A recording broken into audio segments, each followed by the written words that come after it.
บัดนี้เด้อสบายดีทุกท่านผู้มีเกียรติที่เคารพตามที่นี้เฮาเห็นอยู่ในจอนี้หมอลำเฮา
ณที่กรุงปารีสวันที่30เดือนมิถุนา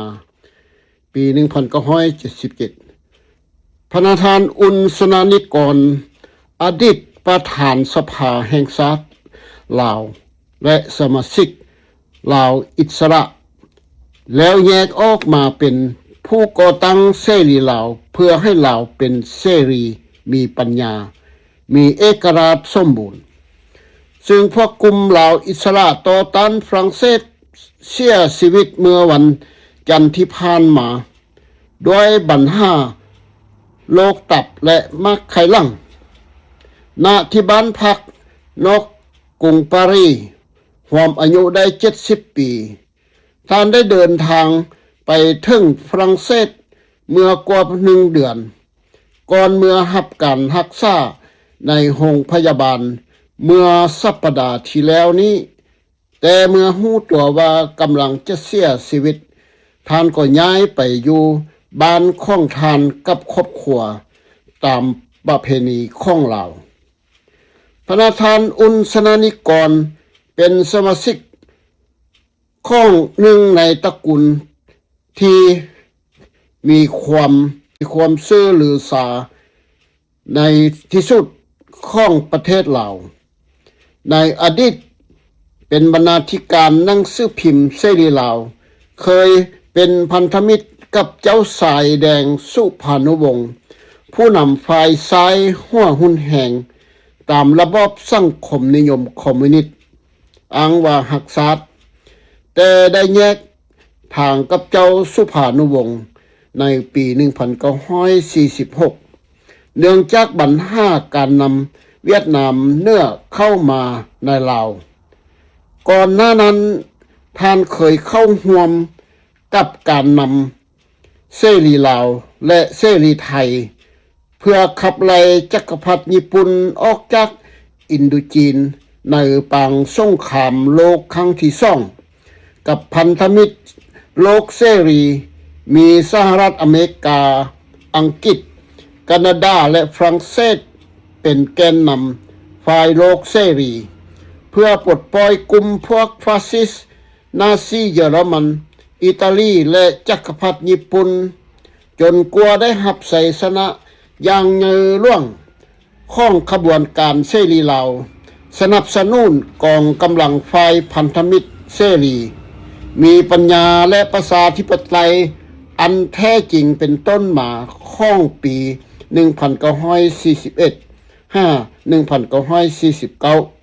และเข้าสู่เอกราชอันสมบูรณ์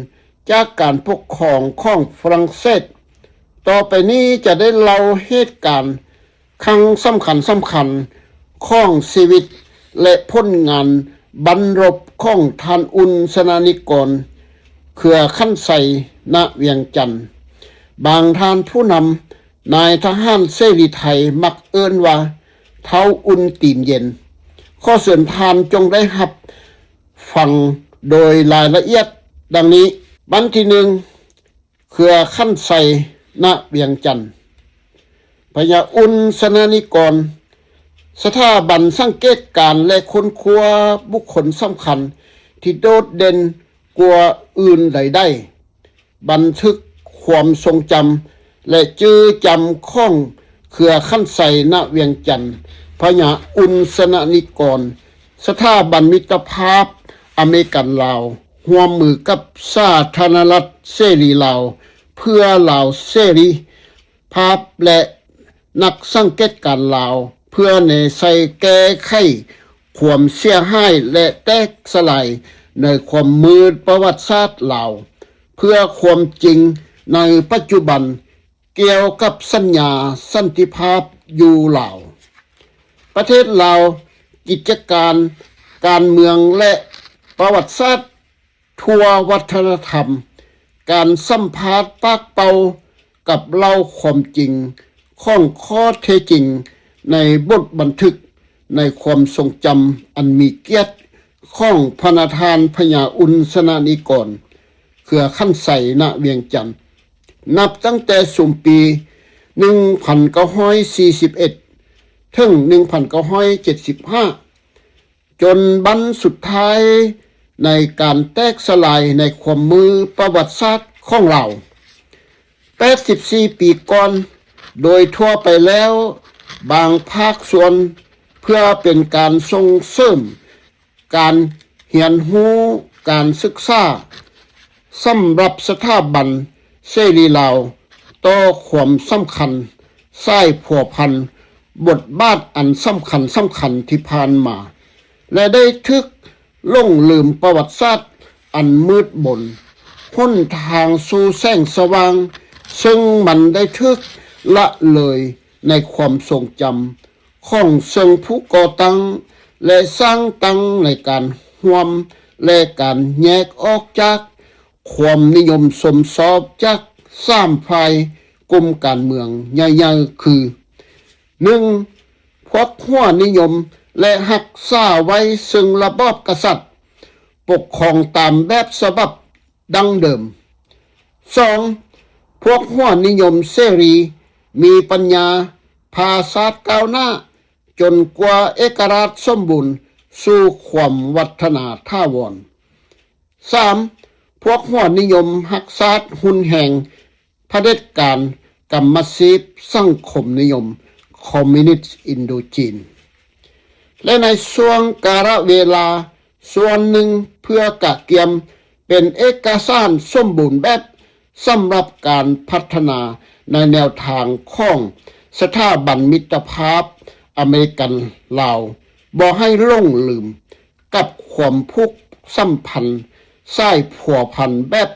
เป็นมิตรภาพอันยาวนานกว่าอื่นได้หมดในปี1941-42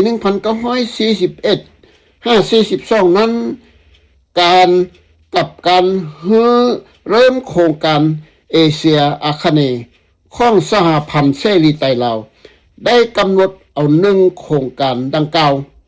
นักเรียนนักศึกษาในสาขาประวัติศาสตร์นี้ให้ยืนยงและสังเกตการในมุมมองการพัฒนาเศรษฐกิจและพื้นฐานการพัฒนาชุมชนให้ทั่วถึงของญาอุนสนนิกรการเรียนรู้ได้สำเร็จและความทรงจำต่อแนวคิดจิตใจอันแน่วแน่ของแผนเอาใจใส่ต่อชุมชนผู้ทุกข์ยากขาดเคินตามชนบททั่วประเทศข้าพเจ้าได้รับผิดชอบสำหรับการนำเสนอแผนการและแนวแบบฟอร์มโดยความหวังที่นิสิตนักศึกษานักเรียนรู้ประวัติศาสตร์ได้รู้ได้ฟังดีกว่าที่จะมีเอกสารเขียนเล่าเป่าหรือสื่อสารมวลชนผิดทึกซึ่งเอกสารที่บ่สมบูรณ์แบบกว่าบ่มีอยู่ในความทรงจำของท่านที่ให้ความสนใจอันแท้จริงและลึกซึ้งการเรียนรู้จากบททรงจำจื้อจำของพญาอุนสนนิกรเล่าด้วยปากเป่าของความทรงจำกล่าวด้วยภาษาทางสมัยโบราณอันลึกลับและบ่ได้เขียนให้เป็นปึ้มที่พิมพ์ และแถมยังบ่ใช้คำปนแบบวัฒนธรรมซึ่งทำให้ข้าพเจ้าได้เข้าใจง่ายแบบเป็นกันเองข้องความเป็นจริงและจุดซุ่มแต่สิ่งสำคัญผ่านมาอย่างจะแจงข่าวบอกล่าวเท็จในการรับฟังท่านในครั้งนั้นและต่อมาตอนท่านพญาอุนสนานิกรพร้อมกับท่านพญาไตแก้วร่องโคตพญาบัวซี่ลืมนามสกุลของท่านผู้นี้ยังบ่ได้คาดคิดจดจำและอีก2ท่านคือพญาบัววันนรสิงห์กับพญาห้อมสุนดาราซึ่งพวกอาวุโสทั้ง5พญาได้มีโอกาสนำเอาสิ่งของเครื่องใช้สิ่งจำเป็นไปเบิกให้ประชาชนเขตบ้านแก่นเท้าแข้งสยบุรีมาหาข้าพเจ้าเพื่อนำเอาสิ่งของอุปโภคบริโภคเบิกจ่ายให้ประชาชนหมู่บ้านที่ถูกไฟไหม้เสียหายกลายเป็นฝุ่นทานท่ามกลางสายฝนตกยามฤดูการข้องปี 1972 การช่วยเหลือประชาชนผู้ถูกข้อหายประสบผลสำเร็จในการช่วยเหลือสาธารณโดยผ่านทางการบนอากาศของข้าพเจ้าเป็นผู้อำนวยการของปีนั้นทั้งในด้านการบอกเล่าและความทรงจำข้าพเจ้าพยายามจดจำและรักษาความเว้าที่เป็นจริงและชัดเจนให้ใกล้เคียงกับความอุทิศจิตใจจดจำจือจำของพระทานอุนสนานิกรผู้ทรงรักษาอันโดดเด่นและเห็นอกเห็นใจของผู้อาวุโสได้ให้ไว้การเล่าและให้คำแนะนำเป็นเรื่องที่สำคัญที่อยากเห็นสันติภาพเกิดแก่เราเป็นจริงท่าวรและเพื่อนของพระทานเห็นว่าเป็นทหารเก่าๆที่ระลึกถึงที่ผ่านมาอันแสนสุขใจบางครั้งมันก็เบิ่งคือกันกับเอาจริงเอาจังหลายข้าพเจ้าเชื่อว่าท่านหนุ่มน้อยเยาวชนรุ่นหลังและเพื่อนร่วมชาติที่น่าสนใจฟังและร่วมแสดงความเห็นให้ข้อมูลต่างๆที่เป็นจริงข้าพเจ้ามั่นใจว่าท่านผู้ฟังผู้ชมทิวทัศน์และรูปภาพอันเก่าแก่ได้มาเสนออันงดงามอย่างสุดซึ้งที่ทำให้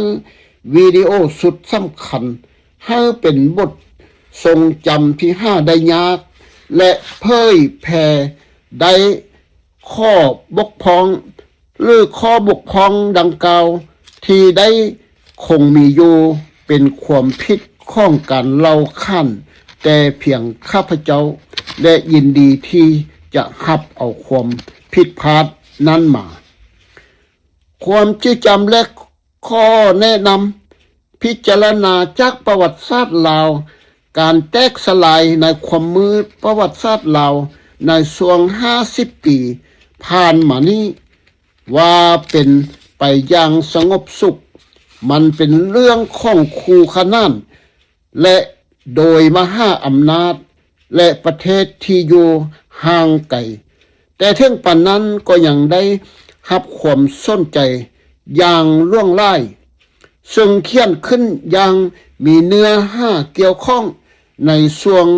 หลายศตวรรษที่ผ่านมาความขัดแย้งครั้งใหญ่ได้เสื่อมโยงถึงความหมายของคำว่าพายุลมกระแสฟองที่เกิดขึ้นจากการทำงานหลายอย่างแต่ยังคงมีอยู่อย่างกว้างขวางการทดลองจัดขึ้นเพื่อเบิ่งกลุ่มชาติพันธุ์ลาวมีชาวลาวเพียงบ่กี่คนที่เขียนเกี่ยวกับความขัดแย้งในการต่อสู้ของพวกเขาและประสบประสานความส่วนตัวในภาษาใดๆก็ตามและนักวิชาการตะวันตกส่วนใหญ่ยกเว้นบางกรณีที่สำคัญพบว่า แถลงการยังเป็นทางการและสื่อต่างประเทศการยอมรับจากเอกสารสหพันธ์เสรีลาวและภาคส่วนที่จัดตั้งเป็นสหพันธ์สาธารณรัฐไต้ลาวยังมีอีก2กรณีหลักที่ขัดแย้งกันกับประวัติศาสตร์กับนักศาสตร์นิยมทั้งที่เป็นเรื่องราวทางประวัติศาสตร์ลาวนั่นคือการแตกสลายในขมมืดประวัติศาสตร์ลาวโดยพันเอกลาวในด้านการทหารและการเมืองสงครามโลกครั้งที่2ของกษัตริย์แห่งราชอาณาจักรลาว2ส่วนที่จะเป็นเรื่องราวทางประวัติศาสตร์ของพระองค์เองผู้เป็นอ้ายของเสด็จเจ้าสุวรรณภูมิมาและน้องสายต่างมารดาของเสด็จเจ้าสุภานุวงศ์ซึ่งโดยทั่วไปแล้วถือว่าเป็นบิดาแห่งขบวนการศาสตร์นิยมซึ่งพระองค์ทรงเป็นหัวหน้าขบวนการศาสตร์นิยมลาวหนังสือศิวประวัติของเสด็จเจ้าสุวรรณภูมิมาและเจ้าสุภานุวงศ์โดยรวมแล้วเขียนจากมุมมองแบบแผนราชมาคมโดยสาวเนื้อเกี่ยวข้องกับพระราชกรณียกิจโดยหากบันทึกความทรงจำของสมเด็จเจ้าเพชรราชรัตนวงศาอาจจะกล่าวได้ว่าอยู่ในความเป็นกลางของส่วนที่ลดน้อยลงของเสด็จเจ้าสุวรรณภูมิมาในวัฒนกรรมทางการเมืองบันทึกความทรงจำของพญาอุ่นสนานิกรเครือขั้นไสณเวียงจันทน์นี้ในช่วงเวลาเดียวกันที่ปรากฏในหนังสือหรือบทความส่วนนี้ก็ปรากฏการเป็นเสรีนิยมฝ่ายขั้ว2ใน7ส่วนของตัวเลขของสังคมกับฝ่ายเสรีนิยมในวัฒนกรรมทางการเมืองลาวหลังสงครามปรากฏอยู่ในบันทึกความทรงจำเหล่านี้ในลักษณะที่สัมพันธ์กันเพื่อนร่วมสันวรรณะเพื่อนและผู้ปรึกษาให้ความทรงจำและจือจำของข้าพเจ้าแตกต่างอย่างมากมายจากโลกของนักเขียนและนักการเมืองฝ่ายซ้ายนิยมและสังคมนิยมคอมมิวนิสต์นักสำรวจภาคใต้ที่ตั้งภูมิมีศาสตร์คือศูนย์กลางของทำสำเนื้อและหุบภูเข้าตามลำแม่น้ำคอง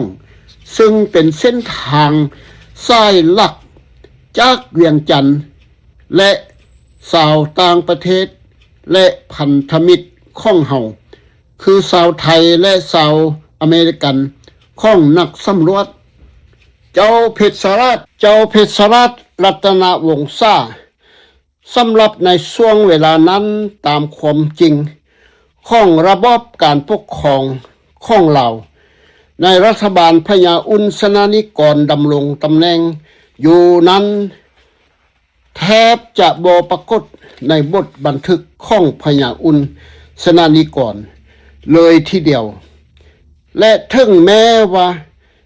ว่าสาวเสรีลาวจะเป็นหนึ่งในกลุ่มบุคคลสำคัญที่สุดของขบวนการเสรีไต้ลาวของพญาอุ่นสนานิกรแต่แนวคิดส่วนใหญ่แล้วเรื่องการอนุรักษ์ธรรมชาติก็มีประโยชน์และสามารถอนุรักษ์ชีวิตของทานใบใดหนังสือพิมพ์ทุกเล่มที่กล่าวถึงความพยายามของทานในการเรียกร้องเอกราชจากการเป็นผู้นำของเราเป็นลาวเพื่อลาวเสรีลาวเพื่อลาวเสรีและความพยายามทางทหารที่ต่อต้านฝรั่งเศสในภูเขาบนกลางแม่น้ำคองอย่างใดก็ตามบ่มีเล่มได้เลยที่แม้แต่เรื่อง ลาวน้อยๆที่อ้างอิงถึงอาชีพการงานของท่านและงานทางการก่อนหน้าสงครามโลกครั้งที่2หรือถึงท่านมีบทบาทในชีวิตสาธารณะและท่านหลังจากปี 1947 แม้แต่บันทึกความทรงจำตอนนี้ครอบคลุมเฉพาะช่วงเวลาตั้งแต่ปีประมาณ 1943-1946 จากการอ้างอิงผ่านบันทึกความทรงจำมีข้อมูลเพียงพอที่จะสร้างบันทึกความทรงจำของท่านในสุมปี 1964-1975 ต่อไปนี้พญาอุ่นสนานิกรหรือเครือขั้นไสณเวียงจันทน์เป็นลูกชายของตระกูลสนานิกรอันเรื่องชื่อลือนามแห่งอาณาจักรเวียงจันทน์ซึ่งเป็นบุตรตระกูลที่มีอำนาจทางเศรษฐกิจและการปกครองมายาวนานและจากการปกครองของฝรั่งเศสในลาวการอ้างอิงถึงตระกูลอาณาจักรแห่งแม่น้ำคองทางตอนใต้สุดของลาวที่แตกสาระกระจัดกระจายชี้ให้เห็นว่ามารดาของท่านเป็นสมาชิกของตระกูลที่มีอำนาจนั้นและตัวบุคคลพญาอุ่นสนานิกรเองก็แต่งงานกับผู้หญิงจากตระกูลของผู้ที่มีชื่อเสียงนั้นอ้ายคนกกของท่านคือพญาอุ่นสนานิกรนั้นพญาหัวข้องพุ้ยสนานิกรเกิดปี 1903 ดำรงตำแหน่งนายกรัฐมนตรี2 ครั้งระหว่างปี 1950-1951 และจากปี 1958-1959 ดำรงตำแหน่งรัฐมนตรีว่าการหลังจากปี 1958-1959 ว่าด้วยดำรงตำแหน่งรัฐมนตรีว่าการต่างประเทศรัฐมนตรีกระทรวงการต่างประเทศหลายครั้งในช่วงปี 1950 และตั้งแต่นั้นมาได้ดำรงตำแหน่งประธานสภาแห่งชาติส่วนพญาโงนสนานิกรเกิดปี 1914 น้องสายของท่านดำรงตำแหน่งคณะรัฐมนตรีประจำมาเกือบ2 ทศวรรษก่อนหน้านี้ดำรงตำแหน่งรัฐมนตรีว่าการกระทรวงเศรษฐกิจและรัฐมนตรีกระทรวงโยธาธิการและขนส่งคมนาคมและจนถึงเดือนพฤษภาคมปี 1975 ดำรงตำแหน่งรัฐมนตรีว่าการกระทรวงการคลังในรัฐบาลสหภาพแห่งชาติพญาอุ่นสนานิกรเกิดในเมื่อปี 1910 ที่เวียงจันทน์เช่นเดียวกับพี่น้องและชนชั้นนำในเมืองลาวจำนวนหลายท่านทรงสำเร็จการศึกษาระดับมัธยมศึกษาตอนต้นที่มหาวิทยาลัยปาวีในกรุงนครหลวงเวียงจันทน์และในช่วงทศวรรษปี 1920 ท่านได้ไปศึกษาต่อที่กรุงฮานอยเพื่อศึกษาต่อในระดับมัธยมศึกษาที่โรงเรียนอาร์เบิร์ตซานฮาร์ดซึ่งท่านได้พักอยู่กับเจ้าสายแดงสุภานุวงศ์พญาอุ่นสนานิกรทรงได้ศึกษาต่อระดับปริญญาตรีสัตวแพทยศาสตร์ที่มหาวิทยาลัยฮานอยและทรงได้ทำงานที่สถาบันพาสเตอร์ในยาตรังอยู่ระยะหนึ่งก่อนที่จะเข้ารับราชการแผ่นดินในกรมสัตวแพทย์ของฝรั่งเศสในยุคล้าอาณานิคมในขณะนั้นเมื่อสงครามระหว่างไทยกับฝรั่งเศสอินโดจีน ปะทุขึ้นในปี 1940 พญาอุนสนานิกรดำรงตำแหน่งในสัตวแพทย์ประจำสำเนื้อทางภาคตะวันออกเฉียงเหนือในขณะนั้นท่านได้ลี้ภัยไปยังประเทศไทยและทำงานที่กรุงเทพในตำแหน่งผู้ประกาศวิทยุกระจายเสียงให้กับกรมประชาสัมพันธ์ออกอากาศรายการแผนไทยโฆษณาสวนเสือแผนไตลาวในภาคภาษาลาวระหว่างปี 1941-1942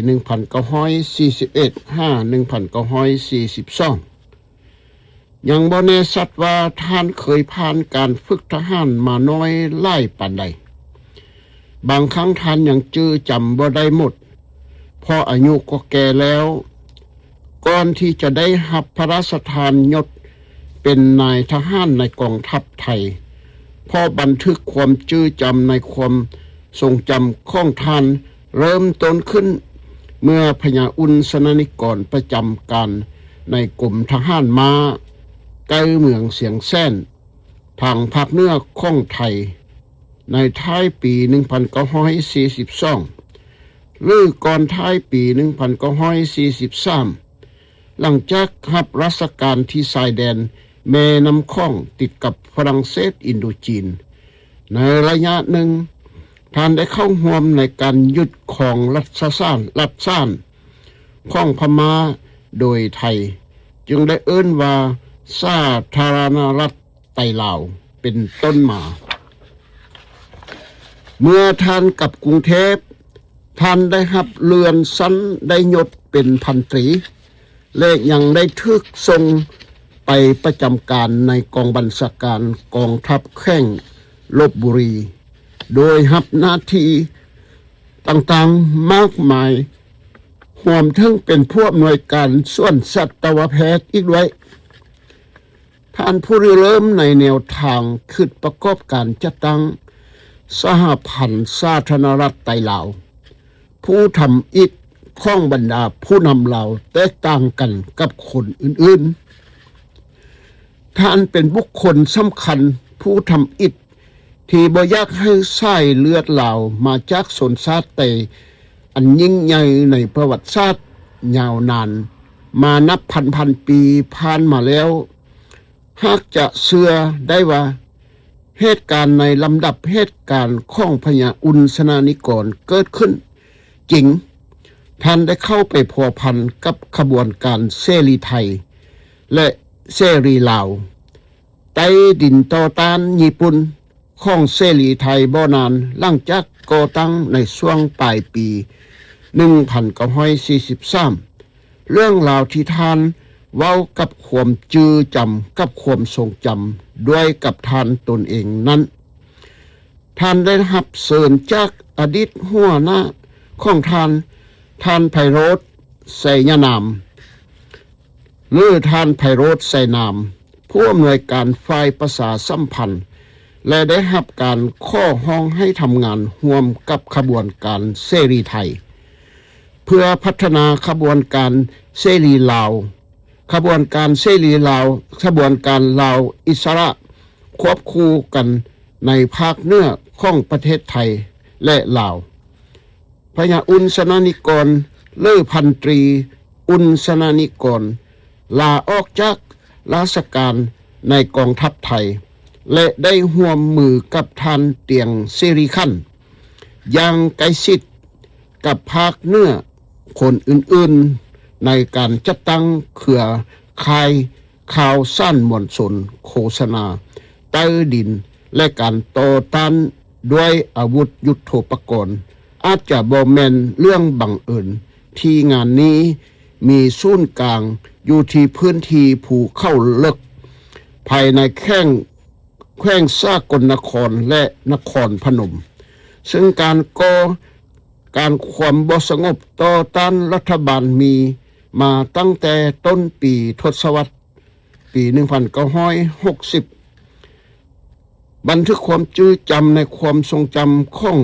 พญาอุนสนานิกรเล่าสู่ฟังว่า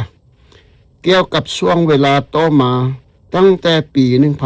1944 จนถึงการยึดของฝรั่งเศสในลาว ในเดือนเมษาอาจจะเป็นส่วนเสริมอันทรงจำคุณค่าและน่าสนใจอันแท้จริงสำหรับความหูสึกของข้าพเจ้าและสมาชิกเสรีลาวและไต่ลาวเกี่ยวกับกลุ่มชนที่ทึกกันนั้นมรดกทางวัฒนธรรมที่เกี่ยวข้องสำนักงานบริการยุทธศาสตร์ของสหรัฐอเมริการวมถึงพันตรีจิมทอมสันเสรีไทยและรัฐบาลไทยชุมชนชาวเวียดนามในลาวและเวียดมินรวมถึงกลุ่มและบุคคลชาวลาวมากมายกายกองข้อมูลในบันทึกจื้อจำข้องความจริงข้องความทรงจำในวันนี้ข้องการแตกสลายในความมืดประวัติศาสตร์ลาวเพราะบ่มีแต่บุคคลที่บ่ได้ประสิทธิ์ความจริงข้องความจื้อจ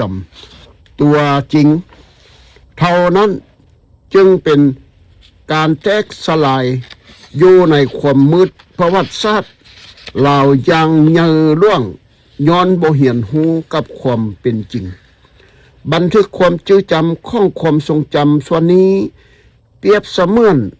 ไพ่เป็นไพ่ข้องการเมืองลาวยุคใหม่พันตรีอุ่นสนานิกรเลือเขือขั้นใสณเวียงจันทน์ได้ให้การเมืองลาวยุคใหม่ข้อมูลซึ่งลึกซึ้ง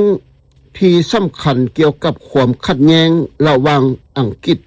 และสหรัฐอเมริกาความสัมพันธ์ในช่วงทำอิฐของเจ้าสายแดงสุพรรณวงศ์กับเวียดมินและความขัดแย้งอันคมขึ้นที่แบ่งแยกลาวในช่วง3 ทศวรรษที่ผ่านมา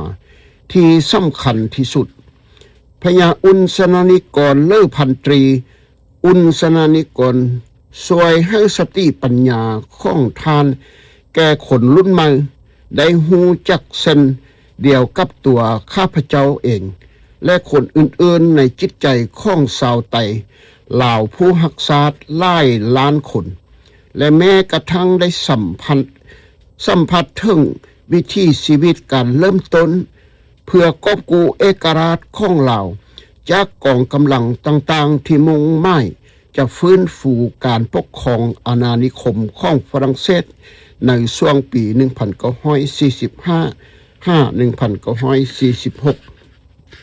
แน่นอนว่าพญาอุ่นสนานิกรบ่ประสบความสำเร็จในภารกิจกองกำลังฝรั่งเศสได้เข้ายึดของลาวอิสระในปี 1946 และพญาอุ่นสนานิกรก็ถูกขับไล่กลับคืนเข้าไปสู่ประเทศไทยและถูกเนรเทศเมื่อวันที่24 เดือนเมษายน 1946 ที่ได้พำนักอยู่ที่กรุงเทพผู้นำคณะแนวลาวอิสระได้ ดำเนินการร่วมประมาณ50 ครั้งเพื่อสร้างชื่อเสียงให้กับผ้าไหมไทยจากนั้นจึงทำงานอย่างใกล้ชิดกับท่านเจมส์ทอมสันในการส่งเสริมการท่องเที่ยวทั่วโลกพญาอุ่นสนานิกรต้องกลับมาอีกครั้งเพื่อลาวกับเจ้าสุวรรณภูมิท่านพญากระต่ายโดนสะโสริตและพญาขมเมาวิไลในช่วงปลายปีของ 1949 เรื่องนี้เป็นประวัติย้อนคืนหลังแต่เบิ่งเหมือนว่าท่านจะมียศสูงในกองทัพลาวและได้กลายเป็นส่วนสำคัญในธุรกิจและธุรกิจต่างๆมากมายกายกองในความจื้อจำและทรงจำเกี่ยวกับเรื่องการเมืองสำหรับสื่อมวลชนงานเขียนสิ้นสุดท้ายของท่านคือพยายามอย่างเต็มที่ในปี 1973 ระบุว่ารัฐบาลแห่งชาติของสหภาพเกิดขึ้นโดยที่ต้องบันทึกความทรงจำของพญาอุ่นสนานิกรได้รับการตีพิมพ์เป็นตอนๆเป็นภาษาลาวเวียงจันทน์หน้ามาในราชอาณาจักรลาวเวียงจันทน์สุมปี 1973 หนังสือพิมพ์ข่าวสารเสียงเสรีลาวปรากฏว่าในช่วงปลายศตวรรษปี1965ปี 1972 พญาอุณสนานิกรได้อนุญาตให้สถาบันสหพันธ์เสรีไตลาวฝ่ายค้นคว้าและสังเกตการณ์ยืมสมุดบันทึกส่วนตัวและบันทึกความทรงจำจื้อจำปากเป่าเล่าความจริงของทานพญาซึ่งมีเนื้อห้าบางส่วนจากบทบันทึกความทรงจำฉบับสมุดพานี้ได้รับการสัมภาษณ์ปากเป่าเล่าความเป็นมาและบันทึกในความเป็นจริงครั้งนี้เบิ่งเหมือนเริ่มต้นในช่วงกลางของตอนหนึ่งและจบลงเมื่อท่านสัญญาว่าจะเขียนภาค2ตอนที่62และ71อย่างใดก็ตามส่วนที่ข้าพเจ้านำมาแสดงไว้ณที่นี้ในวันนี้มีเนื้อหาสาระเพียงพอที่จะเป็นบันทึกเฉพาะตัวโดยผู้มีส่วนร่วมสำคัญต่อผู้ฟังเกี่ยวกับต้นกำเนิดของชาวลาวอิสระเพื่ออิสรภาพของชาวลาวผ่านการได้รับเอกราชอย่างสมบูรณ์จากฝรั่งเศสที่ถูกปกครองในช่วงปี 1944-1946 บันทึกความทรงจำของพญาอุณสนานิกรเลิกเขือขั้นใสณเวียงจันทน์บันทึกความทรงจำเหล่านี้เปิดเผยขึ้นในช่วงกลางของเรื่องเมื่อพญาอุณสนานิกรประจำการอยู่ในกองทัพไทยทางภาคเหนือสุดของประเทศไทยหิมแม่น้ำคองพญาอุณสนานิกรบ่ได้ให้เหตุผลว่าวันที่แน่ชัดเจนแต่ซักเปิดเรื่องเบิ่งเหมือนว่าจะเป็นปี 1943 จากหลักฐานภายในในกองทัพไทยที่เสียงแส้นเป็นทหารกรมทหารม้ามีความสุขในช่วงเวลานั้นกองห้อยแยกย้ายกันไปแต่เฮาพยายามพบปะกันบางครั้งข่าวช่วงเวลานี้เองที่ข้าพเจ้าได้หูจักกับห้อยเอกจิตสุนทรนนท์เป็นอย่างดีเพราะพวกข้าพเจ้าอยู่ใกล้ชิดกันเป็นอย่างดีตอนนั้นข้าพเจ้าอยู่ระหว่างแม่จันกับเสียงแส้นข้าพเจ้าจึงได้ทราบข่าวว่าพญาหัวข้อง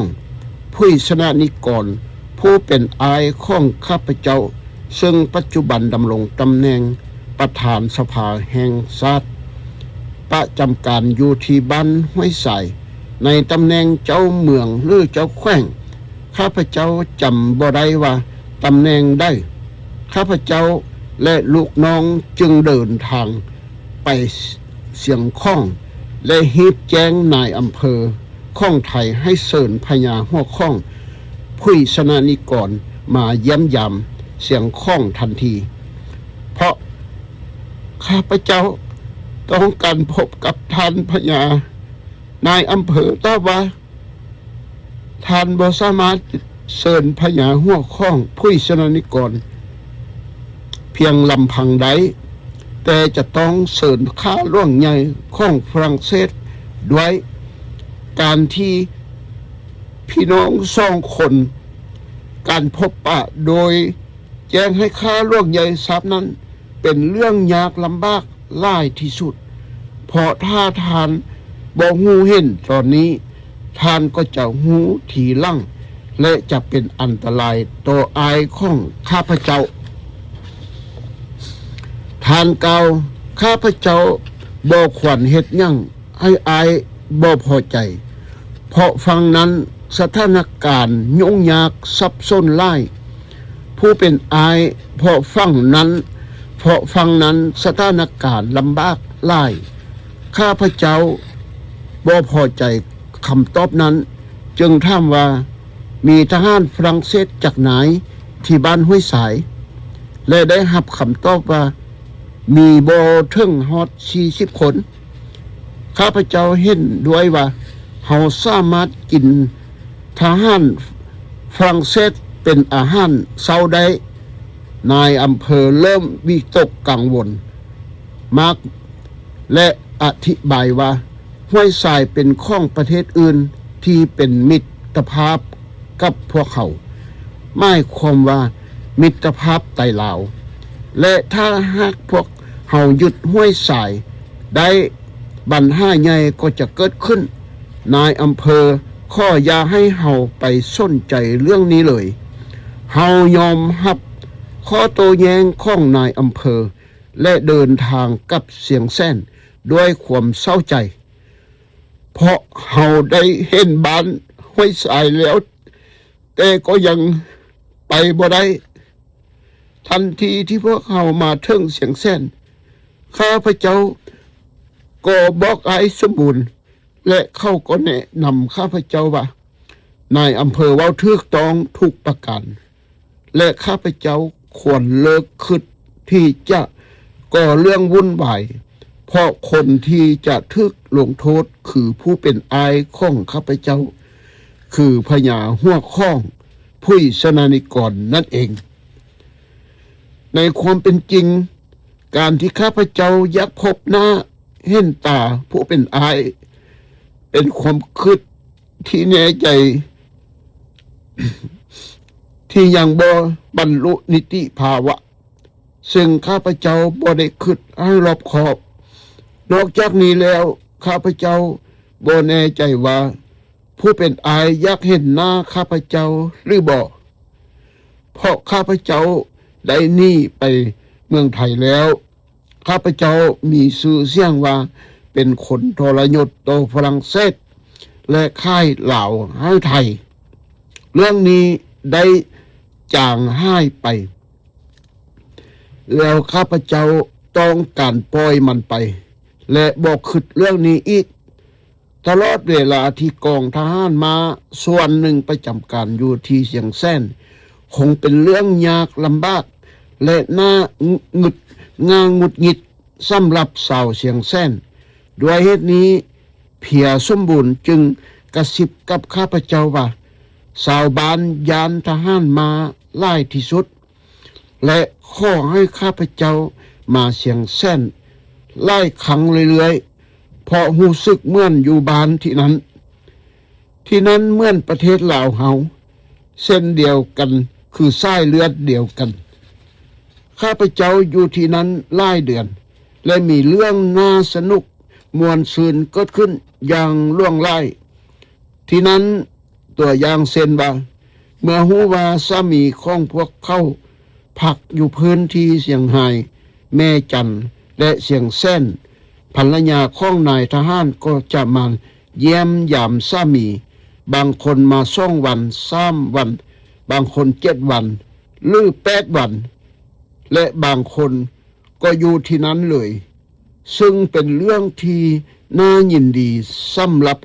พวกข้าพเจ้าที่เป็นเพื่อนของพวกเขาเพราะเฮาได้กินอาหารที่ผู้หญิงเหล่าเฮ็ดกิน